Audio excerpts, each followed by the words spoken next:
Japan میں یاماناشی جنگل میں آگ، رہائشیوں کو فوری طور پر نکالا گیا۔ تازہ خبریں۔ اس آگ کا آغاز جمعرات کو ہوا۔ فوج اور ہیلی کاپٹرز نے آگ پر قابو پانے کی کوشش کی، لیکن یہ ابھی بھی پھیل رہی ہے۔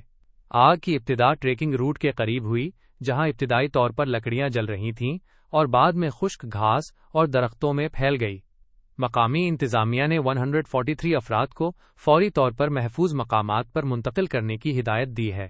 آپ کی رائے کیا ہے؟ ہمیں کمنٹس میں ضرور بتائیں۔